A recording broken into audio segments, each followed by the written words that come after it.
In the catacombs, stark white bones are strewn about the ground as far as the eye can see. The sheer number of the deceased is the only indication left of this area's former prosperity. They're here.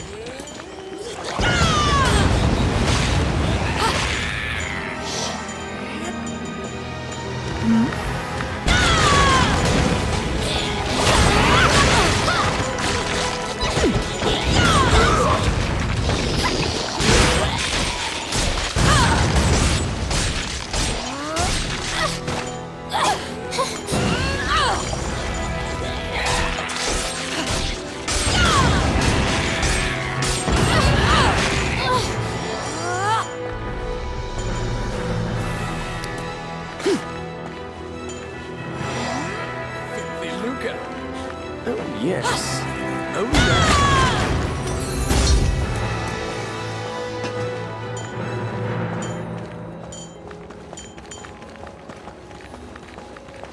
I'll stop them.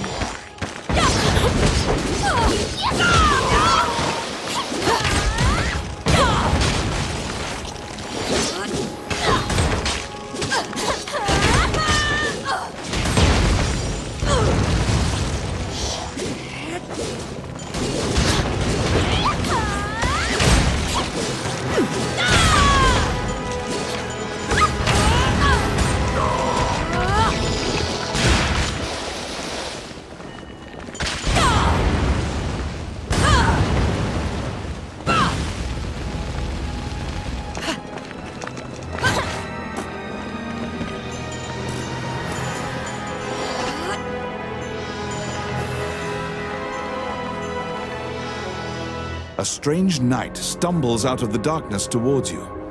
You surmise that he is not of this world. The knight is muttering to himself, as if in a daze. If I end my own life, they can no longer sacrifice me. When you move closer, the knight extends his hand. He's holding a scroll. When you accept it, the knight disappears. The path ahead of you is connected to the ruins of the castle colloquially called the Castle of the Dead. In olden times, whenever a girl disappeared, the locals would say she'd been called to the Castle of the Dead.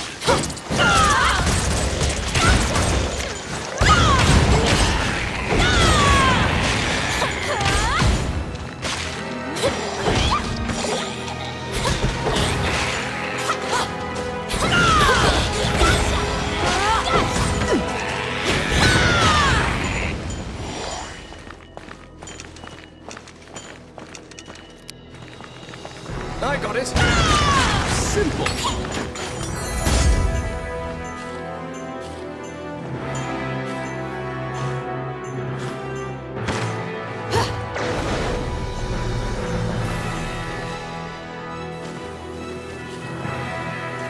Because ghosts are incorporeal, they are completely immune to physical attacks.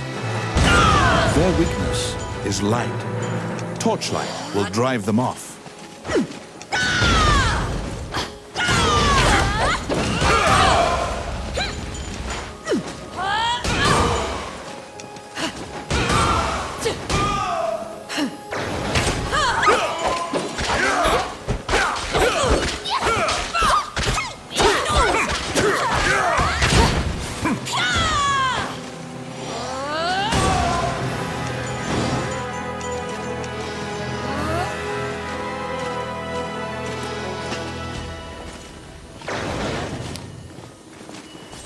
Oh, yes.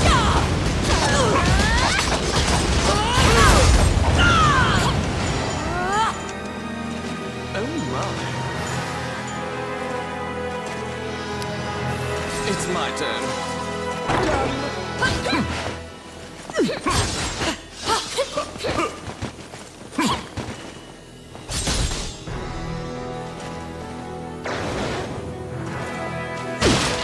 What?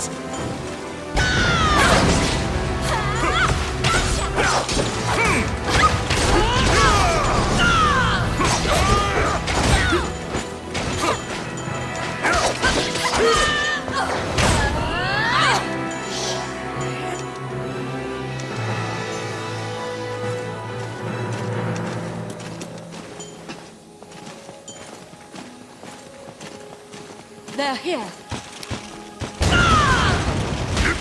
Let's see.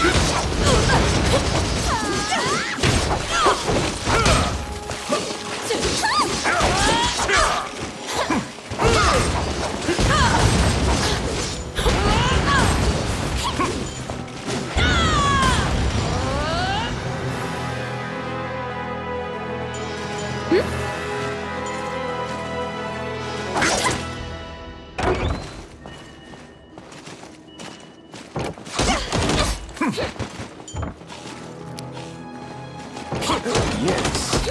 Voila! I'll stop them.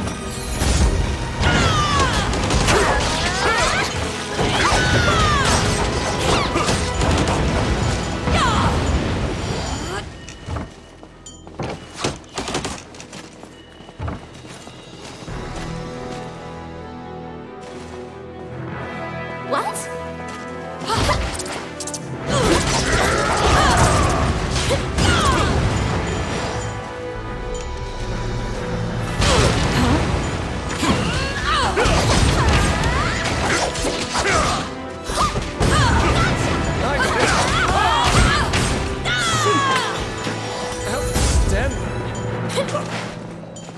Filthy lucre. It's my turn. Voila!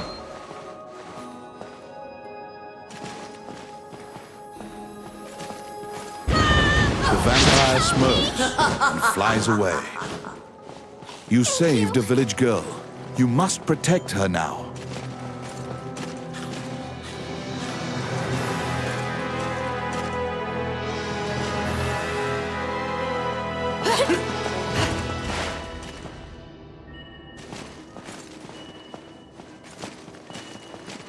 Protect the village girl. If she is bitten by the others, she will become a vampire as well.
Kidnapped girls had been turned.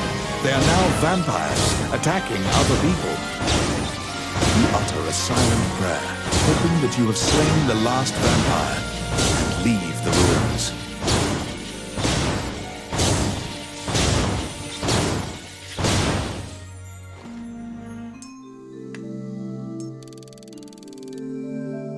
In your hands is the bloody scroll that the Ghost Knight had given you.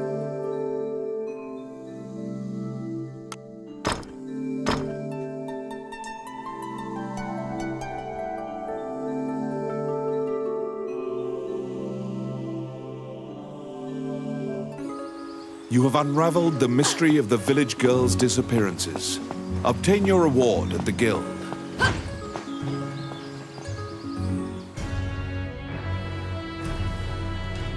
You are curious about the bloody scroll. You show Samuel the scroll and tell him what you saw in the catacombs. After examining the scroll, the signature and other details indicate that it is a letter from the king to the princess. It is a report telling her that he had obtained the dragon's crown. You wonder if this letter is true.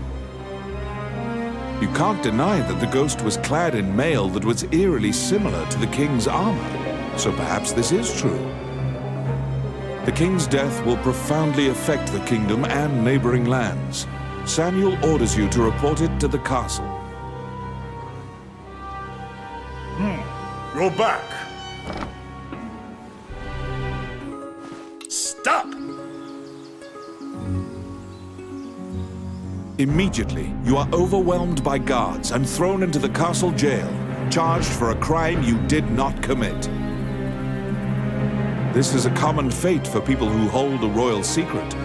You are being removed from the drama at the castle. After a few days, the cell door opens.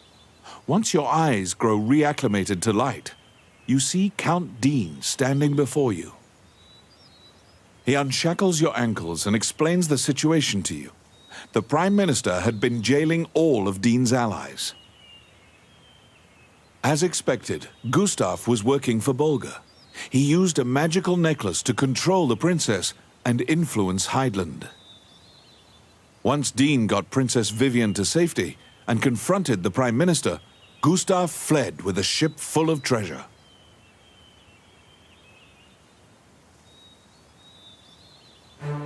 The princess apologizes for involving you in this. While she was a hostage, Dean couldn't confront the Prime Minister. This kingdom needs a new ruler immediately. Dean is no saint, but he would make a good leader, you think. However, when Gustav fled, he also stole the royal orb, another treasure that represents the right to rule Heidland. If McNeil gets the orb, it will likely result in civil war. However, the orb does not appear to have reached Bolga. Princess Vivian asks for your help with this incident. You immediately agree and begin searching for the orb. Gustav's ship chose a pirate route, likely to elude captors. Perhaps his artifice was his undoing. You should investigate.